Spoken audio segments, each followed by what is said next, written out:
Hola, ¿qué tal? Muy buenas noches, bienvenidos a Noticias 22. Es viernes, saludamos a Laura Regis en la interpretación de lengua de señas mexicana. Tenemos mucha información, vamos a continuar platicándoles acerca de los homenajes en torno al fallecimiento de don Fernando del Paso. Hoy se llevó a cabo uno en el Palacio de Bellas Artes. Guamansi, ¿qué más tenemos? Laura, amigos de Noticias 22, hoy también tenemos Viernes de Música con Juan Arturo Brennan. Él ha charlado con el director de la Escuela de Música y también de Artes Performáticas. Esto es lo que tendremos el Día de Música aquí en Noticias 22. Karen. ¿Qué tal, amigos de Noticias 22? Como siempre, un placer saludarlos en los Viernes de Ciencia y vamos a hablar de qué ocurre con nuestras células si tenemos un nivel de azúcar alto. El doctor Julián Valdés realiza una investigación sobre las transformaciones genéticas que nos pueden generar enfermedades como la diabetes. Bueno, y además les vamos a presentar un espectáculo sorprendente y acrobacia. Van a ver qué vestuario, se llama Vivid. Y la Deutsche Welle, María Luz Moraleda, quien es corresponsal de este medio de comunicación en Berlín, nos platica y nos muestra imágenes que les van a dejar la boca abierta. Entonces tenemos muchas cosas que compartir con ustedes. Esto y más aquí en Noticias 22. Comenzamos.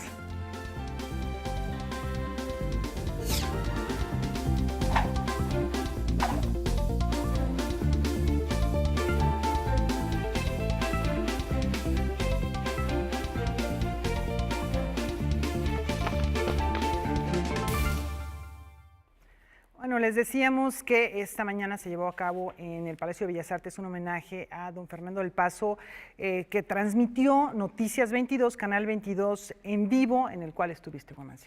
Así es, Laura, amigos. Bueno, los homenajes comenzaron, como también lo tuvimos aquí desde el jueves. La noticia del fallecimiento de Fernando del Paso fue el miércoles. El jueves se hizo un homenaje de cuerpo presente en la ciudad de Guadalajara, en el Paraninfo. Después de eso se cremaron sus restos y sus cenizas llegaron hoy a la Ciudad de México, al Palacio de Bellas Artes. Fue, como has señalado, Laura, un momento muy emotivo y nuestro compañero Alberto Aranda ha hecho la crónica.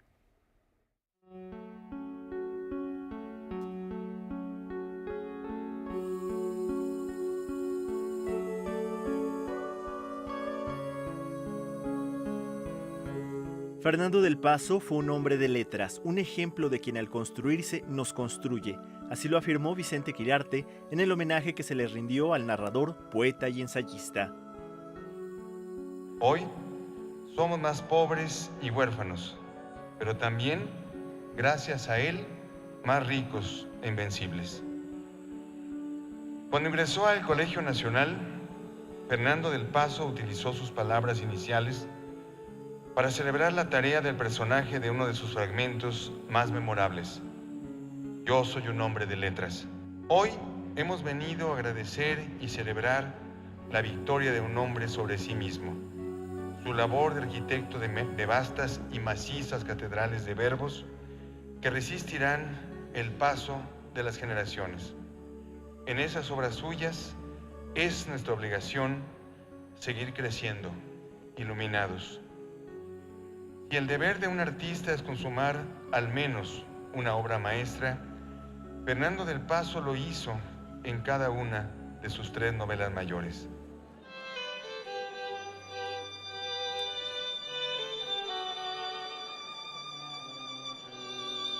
Al tomar la palabra, la secretaria de Cultura afirmó que Fernando del Paso fue un escritor comprometido con la palabra, con su oficio, enamorado del rigor y la inteligencia.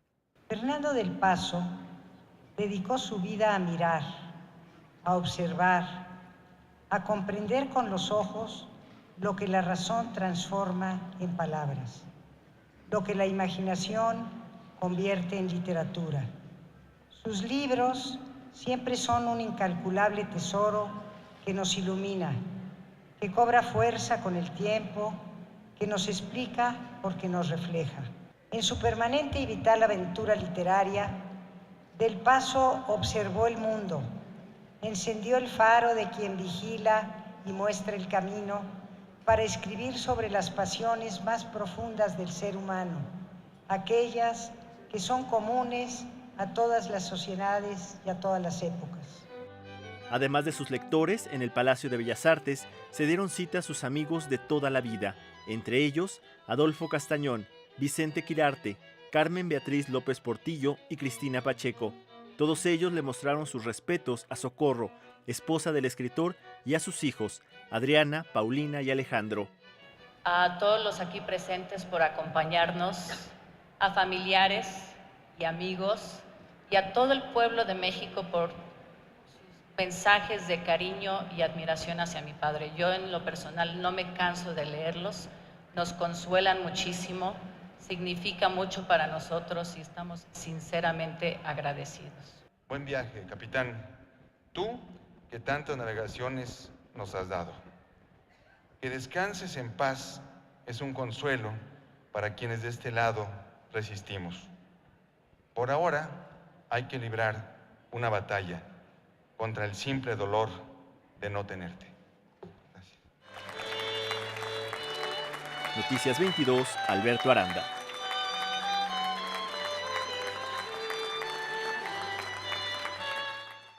Bueno, escuchábamos, Laura, a lo largo de todo este homenaje hubo música, parte de ello es lo que ha recogido Alberto Aranda en esto que han escuchado, el canon de Pachelbel fue fundamental, se escuchó también ópera, se escuchó música de Juan Gabriel. Estamos hablando de un escritor que estaba vinculado a diferentes expresiones artísticas y que las amaba, muchas las ejecutaba, la música formó parte también de la construcción. Y hace un momento decía Vicente Quirarte algo muy interesante, Laura, la arquitectura en las obras de Fernando del Paso. Cuando hablo de música es también esta visión de lo arquitectónico detrás de esas construcciones no tangibles, ¿no? Y la música, estarás de acuerdo, o tú me dirás, en su pintura, en su trabajo plástico. Así es los muy castillos musical. en el aire. Realmente tiene un ritmo y una colorimetría que sí nos remiten a esta expresión sonora. Bueno, además de esto que hemos visto a través de Alberto Aranda, tuvimos la oportunidad de recoger algunos testimonios con algunas de las personalidades que estuvieron presentes.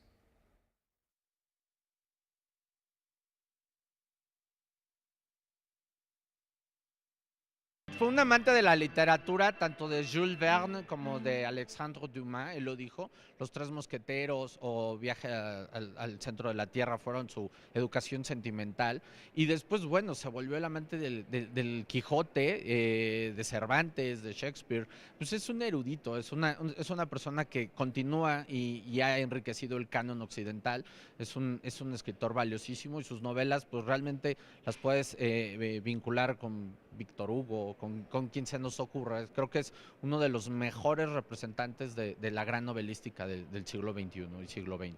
Era el padrino literario que siempre teníamos, era un hombre que siempre nos acompañaba, era un hombre muy generoso, gran amigo, y además con su monumental literatura siempre era el socio perfecto. Cuando ganó el premio Rulfo, que ya entonces era premio Phil, Fernando se salió casi de la cirugía, le habían hecho una cirugía, iba con el estómago medio abierto, ¿no?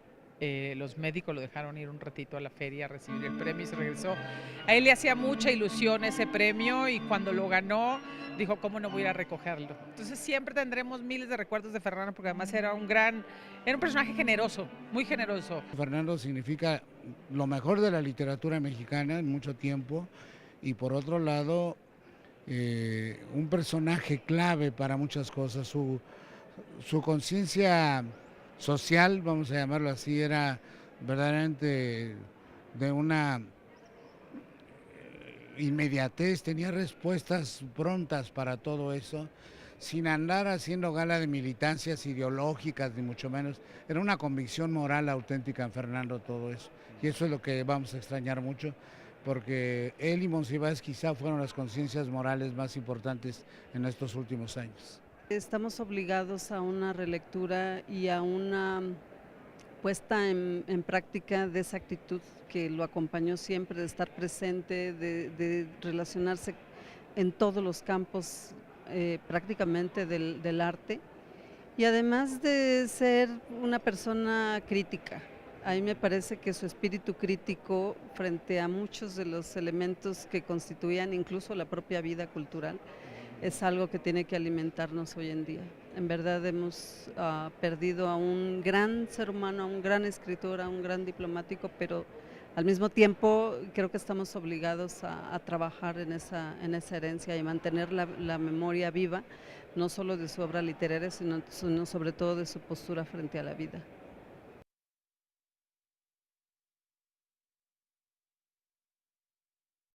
Y desde luego vale la pena seguir repasando su obra literaria, seguir viendo sus obras plásticas, tenerlo muy, muy presente, porque es una figura que, ya decía Héctor Iván González, forma parte ya del canon literario de la lengua española. Así es. Y bueno, Vicente Quirarte decía, empezó como poeta, Fernando del Paso no se consolidó en esa expresión de lo artístico, pero nunca dejó de ser poeta. Decía Exacto. Vicente Quirarte, si uno lee sus obras, por eso se tardaba tanto, porque era una depuración del lenguaje y por eso es que tiene asegurada la posteridad su obra en la literatura. Efectivamente. Y ahora vamos con una premiación que fue al arquitecto Enrique Norten, quien recibió la medalla Bellas Artes. Así es, el creador de espacios como el Hotel La Vita, la Escuela Nacional de Arte Teatral, Norten señaló al recibir esta presea que entiende al mundo no como un conjunto de países separados, sino como una red de ciudades interconectadas.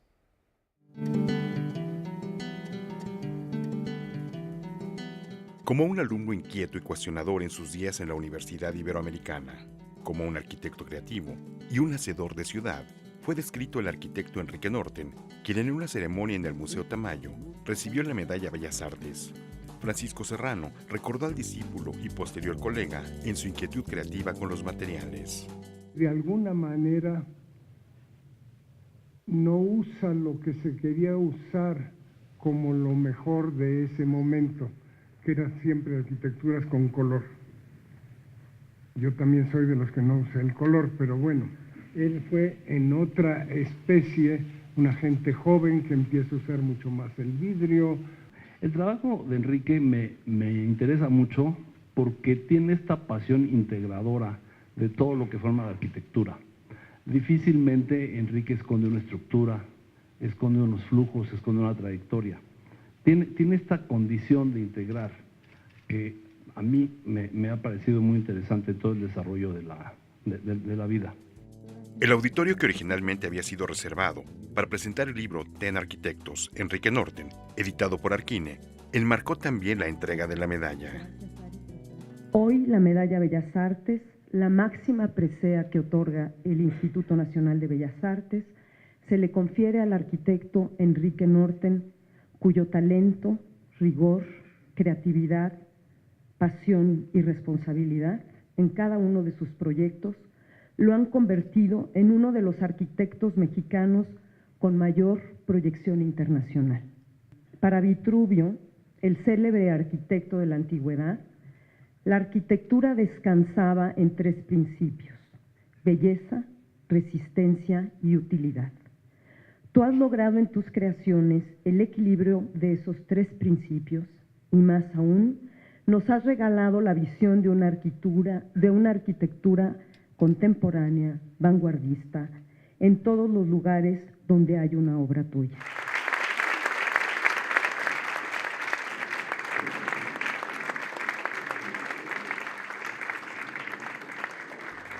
Norten cuenta con obras en México como el Hotel La Vita y la Escuela Nacional de Arte Teatral, y en Nueva York, el edificio Mercedes.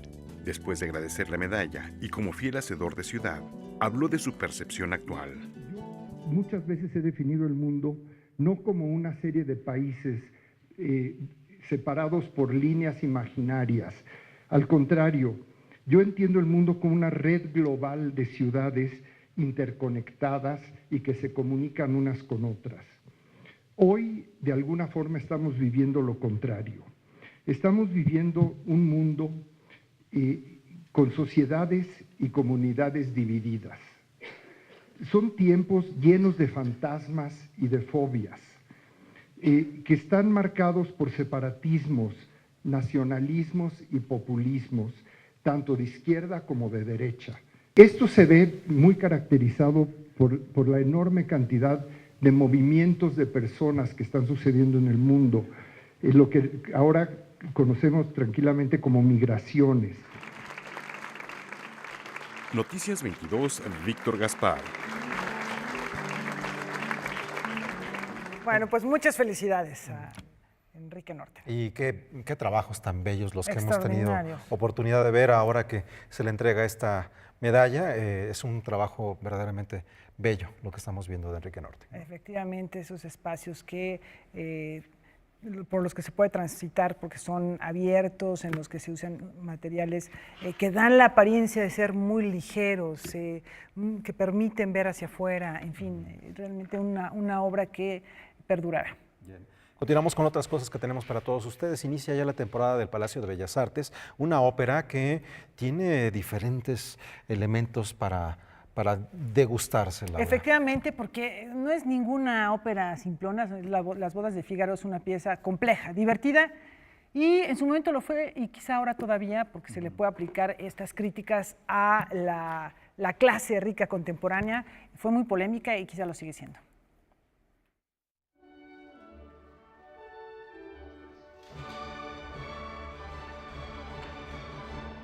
Escrita a finales del siglo XVIII, Las bodas de Fígaro fue muy criticada por hablar sobre las costumbres de la nobleza, al grado de que el rey Luis XVI la prohibió.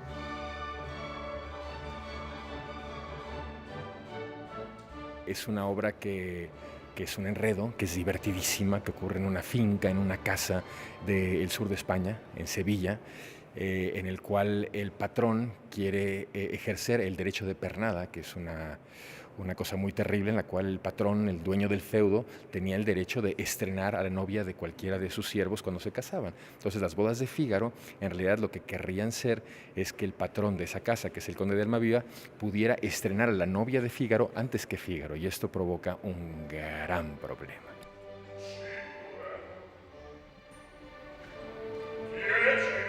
La ópera que conocemos de Las bodas de Fígaro es la versión que hicieron Mozart y Da Ponte. En esta se continúa con la crítica hacia la nobleza, pero también se habla de la insatisfacción sexual, el abandono, el abuso del poder, el encierro doméstico, la lucha entre machos e incluso la solidaridad femenina.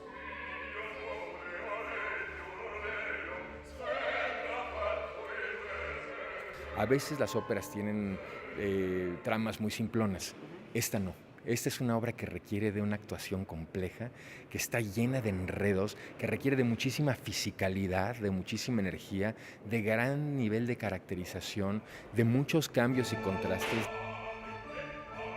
El Beaumarchais escribió esa obra revolucionaria. Mozart y Da Ponte no quería ser tan pesada de ese lado, entonces sacaron de Beaumarchais solo las cosas más chistosas, decimos, para elegirlo un poco que podría entrar en el repertorio de todos los teatros europeos. En la propuesta que se presenta en el Palacio de Bellas Artes, destaca un escenario muy dinámico, que es manipulado por los mismos cantantes, así como la actitud con la que representan a los personajes. Para mí, por ejemplo, me parece muy interesante el hecho de que el Fígaro no sea tan el bonachón que normalmente se propone, ¿no? En este caso, Fígaro también tiene una fuerza en el escenario, es un hombre bastante alto, aparte nuestro cantante ruso, un tipo alto con mucha presencia, entonces muestra también un poder bastante fuerte y digamos que es muy rico ese contraste de los hombres, de la lucha de poder entre dos hombres, ¿no? Las funciones de Las bodas de Fígaro en el Palacio de Bellas Artes serán el 15, 18, 20 y 25 de noviembre. Con este montaje, la Compañía Nacional de Ópera cierra la trilogía Mozart-Da Ponte. Noticias 22, Alberto Aranda. En los momentos de hacer una pausa y al regresar, Laura, tenemos algo desde Alemania. Desde Alemania, Berlín, van a ver qué espectáculo, prepárense para ver imágenes asombrosas.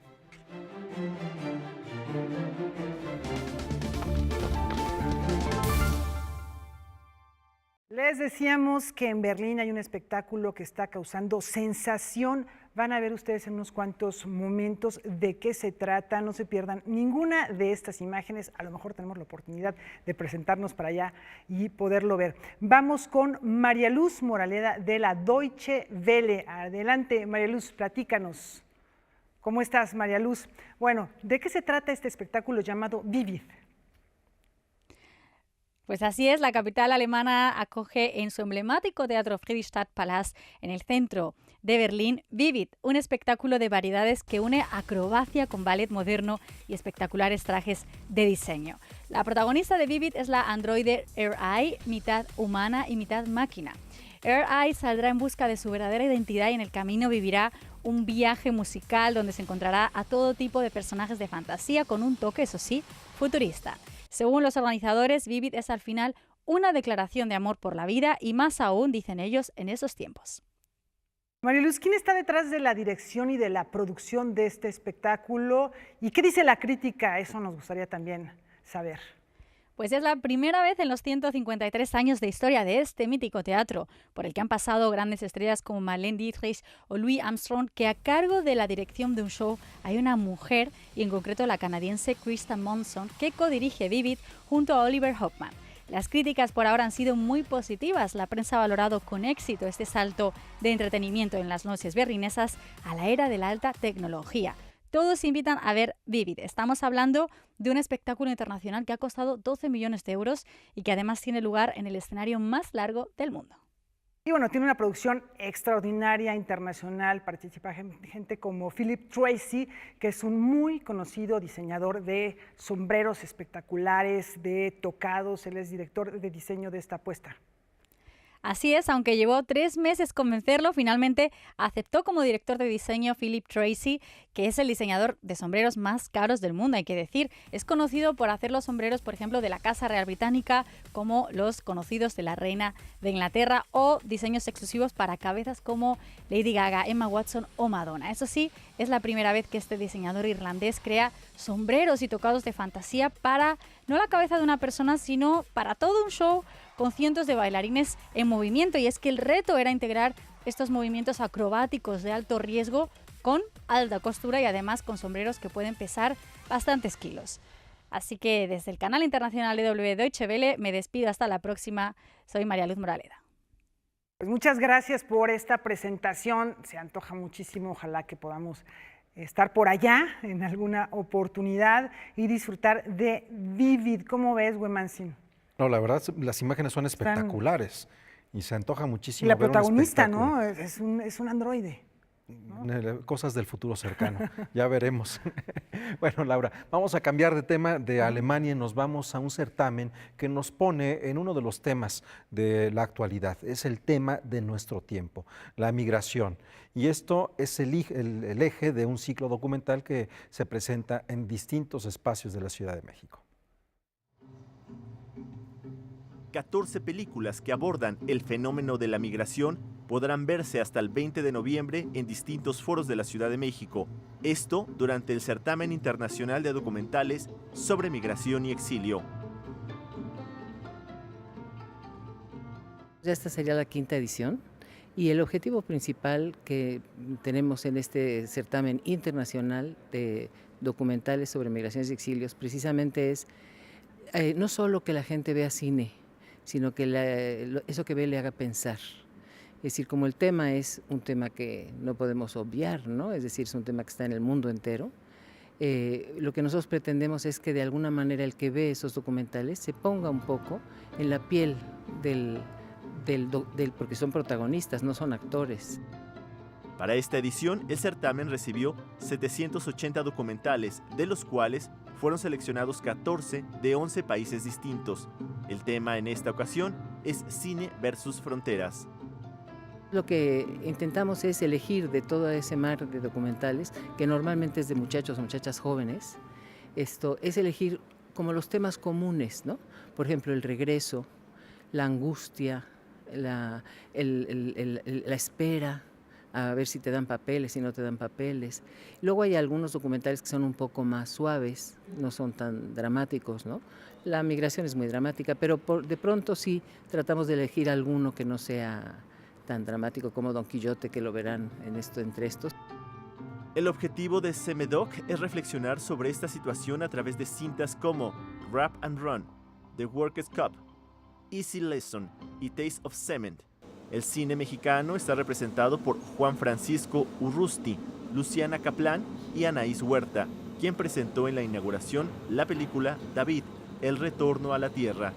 En esta producción se narra la búsqueda de los orígenes de un joven haitiano que fue educado en Francia por una madre judía.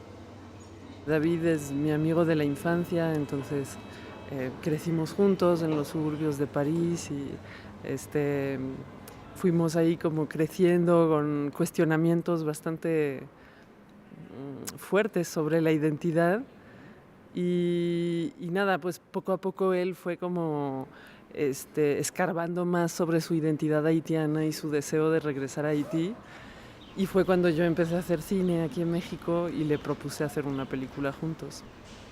Yo creo que fue como la conjunción de varias circunstancias, que él estaba con una tesis de doctorado que nunca acababa, entonces no estaba en el mundo del trabajo, no tenía dinero. Entonces se sentía más vulnerable y estaba ese cuestionamiento sobre Haití, de qué va a encontrar allá, y una vez allá, pues ver que nada es fácil y que seguramente no iba a tener ninguna respuesta. Creo que todo el caminar fue difícil y creo que ahora está mucho mejor él. Los documentales se proyectarán hasta el 20 de noviembre en salas como la Filmoteca de la UNAM, Museo de la Ciudad de México, Universidad Iberoamericana, Centro Cultural Rosario Castellanos y Espacio Cultural Tepito. Para mayores informes puede ver la página que aparece en pantalla. Noticias 22, Alberto Aranda. Mucha atención a los autores de música. Así es, los compositores ahora tienen una nueva ventana para presentar propuestas sonoras gracias a que se abre una nueva posibilidad. Un certamen, vamos a conocerlo.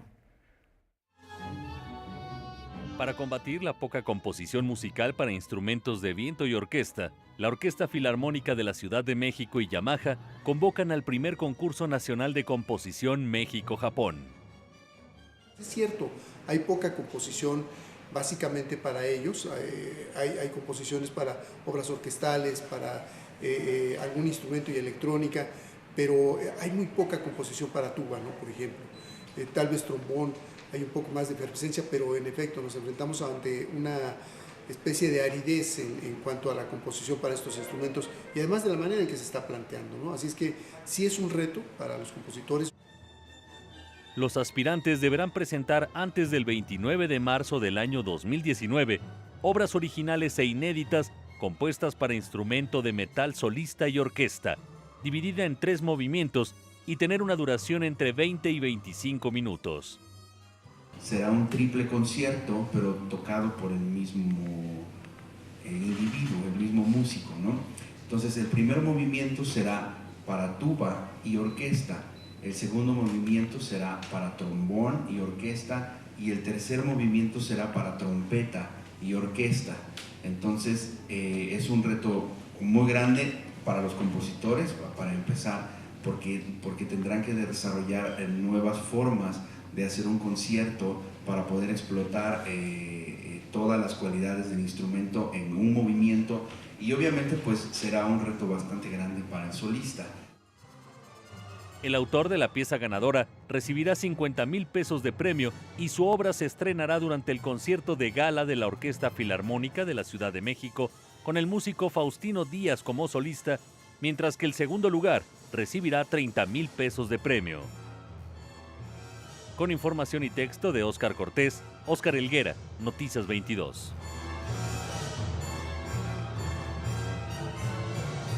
Bueno, ¿y cuántas otras instrumentos y formas musicales o ensambles requieren también a lo mejor de impulso, pero que se siga componiendo la llamada música de concierto, música académica hoy en día? Así es. Bueno, hay muchos instrumentos que están olvidados. Por ejemplo, el acordeón, conciertos para acordeón, conciertos para arpa.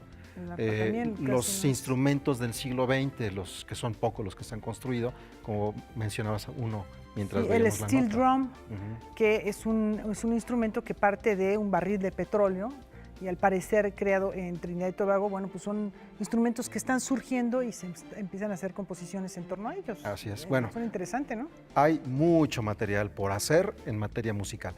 Momento de hacer una pausa. Al regresar tenemos también uno de los grandes temas de nuestra salud en México. La diabetes.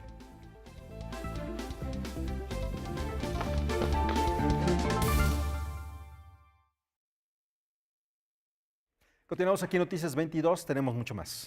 Lo mejor del trabajo editorial en México fue reconocido. Y manualidades, la ganadora es... Los agremiados a la Cámara Nacional de la Industria Editorial Mexicana celebraron los tradicionales premios Caniem. Entre ellos, el Premio Nacional Juan Pablos al Mérito Editorial. Me parece que es uno de los eventos más importantes del año que organiza la Cámara. Se reconoce a los libros mejor editados, mejor diseñados, los premios al arte editorial, y por otro lado se festeja el Día Nacional del Libro. Eso lo hace en combinación con la Asociación Nacional del Libro. Y por último, se entrega el Premio Juan Pablos al Mérito Editorial, que es el que me entregan a mí. El premio fue concedido al editor Rogelio Villarreal Cueva, debido a sus 40 años de destacada labor editorial, como un reconocimiento del gremio a un personaje que posee los más altos valores que lo han guiado en su larga trayectoria de éxitos. Es una satisfacción importante. Se trata de un premio instituido desde hace más de 40 años, tiene una larga tradición. Y por el otro lado es un premio que me otorgan mis colegas, que viene de mis pares. Eso le da una relevancia y un brillo muy notable. Eso lo hace muy entrañable. Viene de mis colegas de la industria. Y por el otro lado, si se revisan los nombres de los editores que han ganado este premio a lo largo de la historia, bueno, es casi como hacer un pequeño repaso de la historia de la edición en nuestro país. En la misma ceremonia, se hizo entrega de los Premios al Arte Editorial 2018. En su 39ª edición, un jurado calificador seleccionó 32 publicaciones, entre ellas, a la antología de El Universal Ilustrado, un libro que celebra los 100 años de la primera publicación del semanario cultural de El Universal. Se promovió la idea de hacer una antología de la revista cultural más importante del siglo XX, del Universal Ilustrado, que surgió un año después de aparecido el diario y que vivió de 1917 a 1933 como una de las revistas literarias sin duda más importantes que se hayan hecho en este país. El Universal Ilustrado tuvo en sus páginas los primeros textos de los integrantes de la generación de contemporáneos. Publicó a Villaurrutia cuando Javier Villaurrutia tenía 17 años, publicó los primeros grandes cuadros de Saturnino Herrán, publicó la primera visión gráfica a Alfonso Reyes, a Vasconcelos, a Novo, a Cuesta, a Owen, a Pellicer. Para esta celebración conjunta de los Premios Caniem y en el marco del Día Nacional del Libro, se entregó la obra El mejor de los mundos imposibles de Abel Quesada, libro conmemorativo que este año se editó para ser obsequiado en el marco del Día Nacional del Libro a clientes, amigos y todos los lectores que compren un libro en torno al 12 de noviembre. La ceremonia se realizó en el auditorio Jaime Torres Bodet del Museo Nacional de Antropología. Con información de Salvador Perches Galván, Jocelyn Ontiveros, Noticias 22. Bueno, tenemos otro tipo de información muy interesante, Gomansi, porque tiene que ver con salud. Así es, ¿cuáles son las causas y las consecuencias genéticas de la diabetes? Bueno, Karen Rivera nos explica. Karen. ¿Qué tal, amigos? Bueno, ¿qué tal, Gomansi, Laura? Como ya lo habíamos comentado al inicio del programa, ¿cuáles son estas causas genéticas, estas consecuencias genéticas que puede generar que tengamos un nivel de azúcar alto en la sangre? Bueno, pues el doctor Julián Valdés realiza una investigación al respecto de este tema y él nos habla de esta enfermedad. La diabetes mellitus es considerada la primera causa de muerte en mujeres y la segunda en hombres en México, esto de acuerdo con el Instituto Nacional de Salud Pública, y preocupado frente a esta preocupación, el doctor Julián Valdés del Instituto de Fisiología Celular de la UNAM realiza la siguiente investigación.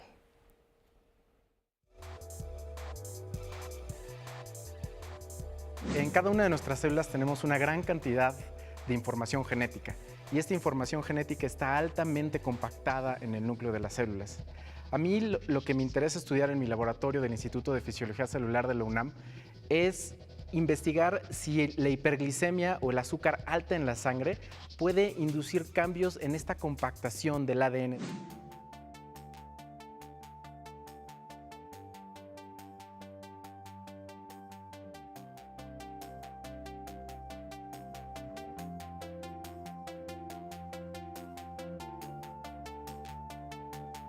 Tenemos algunos experimentos preliminares donde incubamos células con alta glucosa, con alta azúcar transitoria, y vemos que algunos genes se quedan sobreexpresados, como si hubiera una memoria del haber tenido el azúcar alta que se queda en las células que estuvieron expuestas. El cuerpo humano tiene aproximadamente 3.2 millones de pares de bases de información de DNA que está compactada. A los diferentes grados de compactación de genes en las células se le conoce como epigenoma.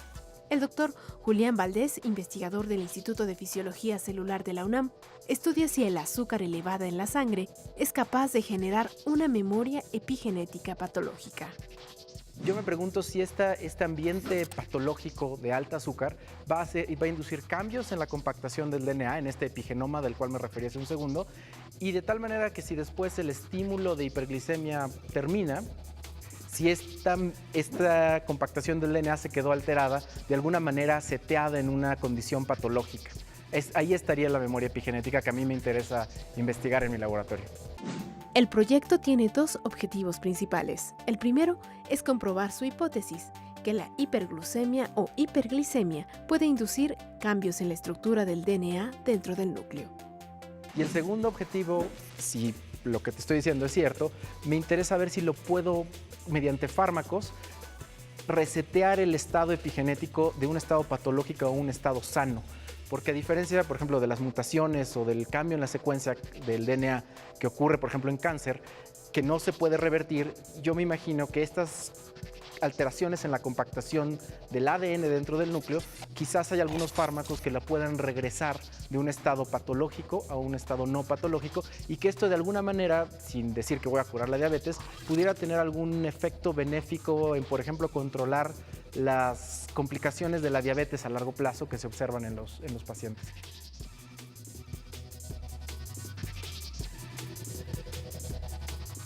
Bueno, generar nuevas terapias en beneficio de las personas que padecen diabetes es uno de los objetivos, una de las misiones de este proyecto del doctor Julián Valdés, que recibió el premio en biomedicina Rubén Lisker 2018 que entrega el CONACYT, y que bueno, que es un proyecto que tiene bastantes posibilidades a futuro, sobre todo para atender una de las enfermedades que aquejan al país de manera impresionante, Huemanzin, Laura.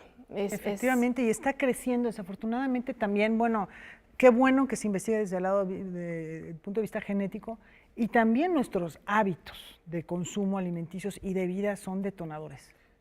Hablando de esos hábitos, es también no solamente cuándo comes, a qué horas, si desayunas o no, sino también cómo se ha modificado la dieta en nuestro país, y hay que tener ahí muy bien el ojo porque nos lleva a una situación económica y política. A partir, por ejemplo, de cuando entró en vigor el Tratado de Libre Comercio, llegaron todos estos alimentos con grasas saturadas, procesados, con azúcares y sales escondidas, que tienen un impacto económico y que, bueno, ya tenemos toda una generación afectada. Que hablar de azúcar en la sangre es normal. El cuerpo necesita, para generar los movimientos, cierto nivel de azúcar, ¿no? Estos carbohidratos que nosotros consumimos y que se van a través y viajan a través de nuestros vasos sanguíneos son necesarios. Pero aquí el punto es qué tanto nosotros estamos superando ese nivel que nuestro cuerpo requiere, ¿no?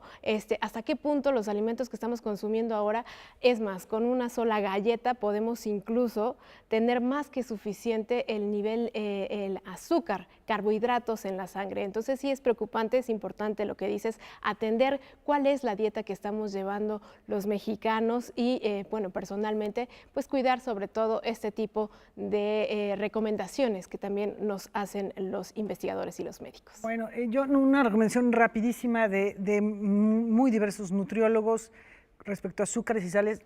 No necesitamos absolutamente añadirle ni azúcar ni sal a ningún alimento.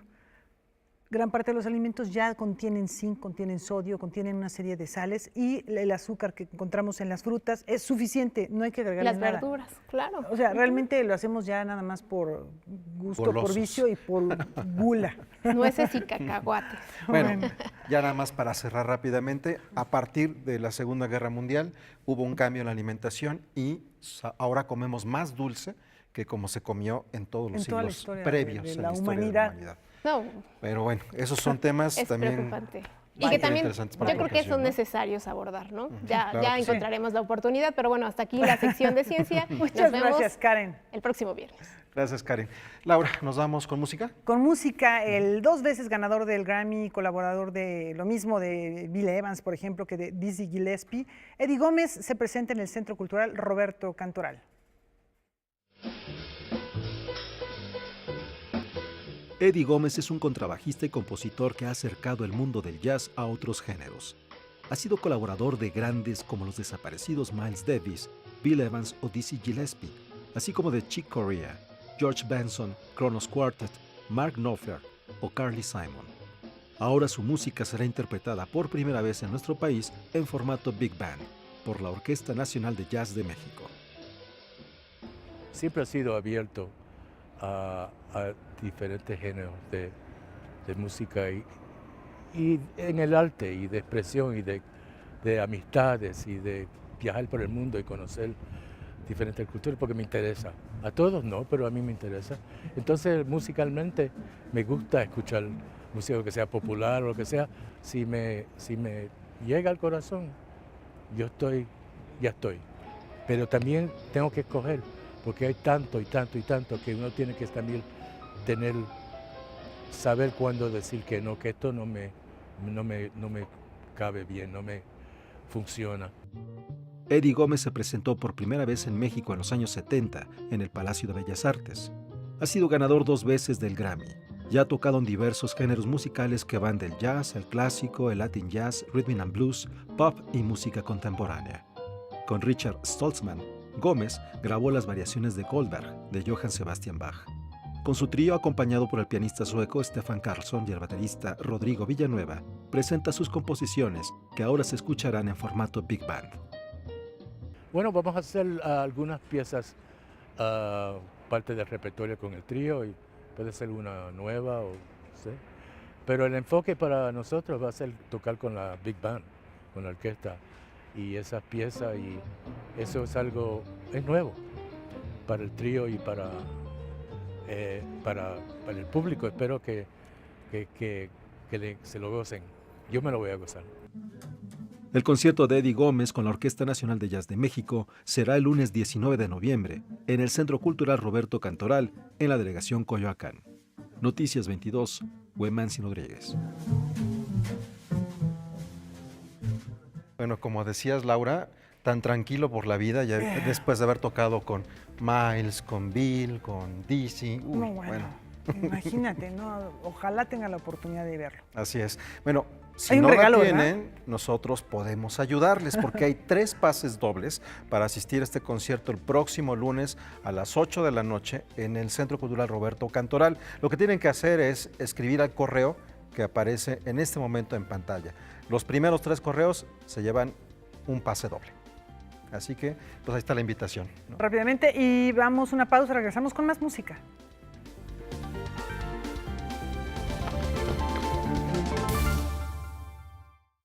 Es viernes de música. Y ya está aquí Juan Arturo Brennan. Te escuchamos, Juan Arturo.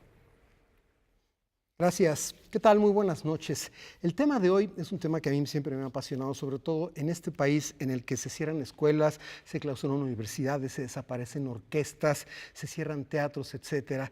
Y claro, surgen en su lugar antros, por ejemplo. Hoy vamos a hablar de un resquicio de esperanza, la fundación de una escuela humanista, una escuela de música recién inaugurada hace unos días. Y para ello les voy a presentar a mi amigo e invitado de esta noche, que es oficialmente clarinetista, se llama Diego Cajas. Diego, bienvenido. Juan Arturo, gracias. Oficialmente, extraoficialmente hoy viene como director de esta nueva escuela. Diego, bienvenido, gracias por venir. Muchas gracias, Juan Arturo. Creo que estás de acuerdo conmigo, hay que celebrar siempre que se inaugura un instituto, una escuela, un centro de enseñanza para las artes y las humanidades, ¿cierto? Así es. Ahora, te preguntaría de entrada, esta es una escuela privada. ¿Cómo está soportada? Sí, bueno, ¿A través de quién o qué? Muchas gracias. Es una escuela que nace por el deseo de 4 empresarios que de jóvenes, de niños, siempre tuvieron la música en sus vidas. Uno de ellos, el socio fundador, vivió en Francia como a los 20 años y tuvo la fortuna de empaparse de la cultura. Entonces, gracias a eso, cuando regresó, él dijo, ¿por qué no hay eso en México como en Francia, que te metes en un barrio y puedes encontrar una buena escuela? Y entonces, de esa idea de tener cultura para todos, ellos empiezan con la idea de abrir School of Music and Performing Arts. Ya lo dijiste tú, me quitaste las palabras de la boca. Siendo una escuela que se funda en México, ¿a qué se debe que lleve su título en inglés? Lo dijiste, School of Music and Performing Arts, me voy a permitir traducir, Escuela de Música y Artes Escénicas. ¿Es franquicia, es sucursal, está asociada con algún instituto mayor? No, el nombre está en inglés porque suena muy bonito y aparte porque es una escuela que no solo está proyectada para que abra en música, ahorita es la primera disciplina que abrimos, pero es una escuela que pretende abrir danza y teatro. Por eso está este nombre de artes escénicas. Entonces, música, danza y teatro. Ya Así esta es. música que se inauguró creo que la semana pasada. La semana pasada tuvimos la inauguración del área de música. Bien, ¿tienes idea para cuándo piensan abrir las otras 2 áreas, más o menos? Aproximadamente danza en 1 año. Danza en 1 año y teatro Sí. más tarde. Más tarde, así es. Bien, el claustro profesoral, ¿quiénes están convocados de momento? ¿De dónde vienen los profesores Sí. de música? Sí, ahorita, mira, abrimos relativamente pocos instrumentos. Tenemos la cuerda, tenemos violín, viola, cello. Entonces está el maestro Juan Pablo Luna, que es un joven muy talentoso, que va regresando de Europa. Está Luz del Carmen Águila, chelista de la Orquesta de Cámara de Bellas Artes. Claro. Tenemos 2 increíbles pianistas, Carlos Almerón y Alfredo Isaac Aguilar. En la percusión tenemos Maribel Pedraza, que toca en la Sinfónica de Minería y en la Orquesta de las Prepas. Y tenemos a Joaquín Olivares y Raúl Coelho, 2 maestros de guitarra muy buenos. Ok, ahora te pregunto, tú eres músico, te presenté como músico, eso es lo Así que es. eres fundamentalmente. Ahora tendrás que hacer labores administrativas, labores académicas generales. Te pregunto, ¿está planeado que en algún momento Diego Cajas, tú, enseñe el clarinete, además de estar dándole a las firmas y a los libros y Sí. a todo aquello? Sí, porque mira, tenemos un programa que es el programa tercero más importante en cuestión de desarrollo, porque tenemos programas desde niños hasta antes de entrar a la universidad y ya después tenemos un área para adultos, ¿no? Pero antes, este programa que nosotros le llamamos los cursos especializados es como un curso preliminar, nosotros le llamamos pre-college. ¿Es una especie de propedéutico? Es un propedéutico, Okay. exactamente, es un propedéutico, en el que ahí sí tenemos más gama de instrumentos, ¿no? Tenemos la posibilidad de poder ofrecer prácticamente cualquier instrumento y traer un maestro de buen calibre para enseñar este instrumento. Entonces, en ese caso yo sí enseñaría clarinete en caso de que hubiera quórum. Pero ya que menciona el clarinete y que puesto que lo presenté como músico ejecutante, porque eso es, voy a hacer un pequeño paréntesis en el tema de la escuela para preguntarle, Diego, ¿en qué andas en cuanto a tu clarinete? Si mal no recuerdo, CEPROMUSIC básicamente Sí, en este momento. Exactamente, CEPROMUSIC es el lugar donde toco desde hace 6 años. Es mi trabajo de tiempo completo, prácticamente en eso. Doy muchas clases en algunos estados, algunos conciertos que me salen, como hace poco que toqué con el Cuarteto Latinoamericano. Sí. Fue una gran fortuna. Ahí estuve yo. Hubo una gran fortuna en mi carrera, ¿no? Y bueno, prácticamente en eso. Bien, por si ustedes no lo saben, CEPROMUSIC que es una institución que además tiene un ensamble, son 2 cosas distintas, Así el es. CEPROMUSIC y donde toca, digo, es el ensamble del CEPROMUSIC. Ya que lo mencionaste, te voy Sí. a poner de testigo a ti para que si nos veo o nos oye, tome la indirecta. Tarde o temprano, yo espero que más bien temprano, voy a traer aquí, aunque sea jalando de las orejas, a José Luis Castillo, que es el director artístico del ensamble del CEPROMUSIC, porque es un ensamble de una importancia capital en el quehacer musical, en la ejecución musical en México. ¿Estás de acuerdo? Estoy de acuerdo. Vendrá tarde o temprano, quiera o no, José Luis Castillo. Regresando a lo tuyo, Diego. Entiendo que esta escuela, desde su reciente inauguración la semana pasada, tiene una certificación de una institución extranjera. ¿Sí? No, ¿O está asociada con? Más bien, como algunas instituciones ya existen en México, nosotros no tenemos digamos que una certificación, pero ofrecemos estas certificaciones de la Royal College of Music. Exacto. Sí, lo que sí tenemos propio es al momento de hacer los planes de estudio, quisimos hacer unos planes de estudio propios de la escuela. Entonces no copiamos nada y todo el área de formación musical que va de niños de 8 a 18 años y el área de cursos especializados, que es, te digo, el curso propedéutico, se lo encargamos en el área teórica al maestro Germán Romero. Ajá. Él fue el encargado El compositor. El compositor, exactamente. Él fue el encargado de diseñar todo el plan de estudios de todas estas materias. Bueno, esto que acaba de mencionar Diego, que por eso curioso, hoy Diego va siempre un pasito adelante de mí y me está comiendo las preguntas. Mi siguiente pregunta era planes de estudio. Hago esta interrupción aquí para comentar esto, me dirás si estás de acuerdo o no. Sí. Los profesores de música del Conservatorio, la Escuela Nacional, la Facultad ahora de Música de la UNAM, la Escuela Superior, los profesores modernos, que tienen un pensamiento moderno, se quejan constantemente y con razón de que si hay algo atrasado, anquilosado y cadavérico y momificado en este país, son los planes de enseñanza de nuestras escuelas de música, ¿cierto o no? Así es. El de ustedes va a estar en otro plan. Totalmente, porque lo primero que le pedimos a Germán fue, él con toda la experiencia que tiene porque ha estado en muchas instituciones públicas, es como que él nos dijera desde su punto de vista, qué falla, ¿no? Entonces, pues, hay diversas cosas que pasan por el sistema de cómo funcionan las escuelas, ¿no? Por ejemplo, cómo tienen mezcladas las edades, cómo aceptan alumnos de repente que entran y no tienen conocimientos con gente que ya tiene y todos esos problemas que van pasando. Entonces, nosotros con nuestros planes de estudio tratamos de resolver estas cosas que él cree que deberían mejorarse en este sistema. Muy bien, eso sí es muy importante. Insisto, si algo requiere renovación en el ámbito académico, artístico, cultural de este país, es la renovación de los planes de estudio de las escuelas de música y conservatorios. Finalmente, una pregunta demográfica que me parece pertinente. Sí. Sabemos que es una escuela de patrocinio privado. Esta escuela está situada físicamente en la frontera entre Las Lomas y Polanco, en la Ciudad de México. ¿A qué clientela en general aspiran ustedes a servir? Pues realmente a todo el mundo. Es una escuela que pretende acercarse pues, a la mayor cantidad de gente posible, ¿no? Evidentemente está en una ubicación donde creemos que puede haber gente que le guste la cultura. Por ejemplo, en estas últimas semanas que hemos recibido llamadas y empezamos a recibir gente, por ejemplo, mucho extranjero ha llegado, ¿no? Que nos hace reflexionar mucho por qué, ¿no? O sea, ¿por qué está llegando tanto extranjero a la escuela? Hemos hecho algunos estudios de mercado en los que nos damos cuenta que, por ejemplo, los extranjeros llegan a las primarias y lo primero que piden son, oye, enséñame tu programa de música. Claro. Y entonces es que les asombra eso es usual en las escuelas en sus países. En otros países, aquí entonces, no tanto. Esa gente puede llegar, está llegando, pero realmente, o sea, han llegado muchos vecinos de la zona, ¿no? Por cercanía, obviamente la gente pues, tampoco se quiere mover grandes distancias. Claro. Se pensó muchísimo en la ubicación, se pensó el sur también alguna vez como opción. Pero hay mucho en el sur ya. Pero hay mucho en el sur y entonces creímos que era un buen lugar para situar la escuela.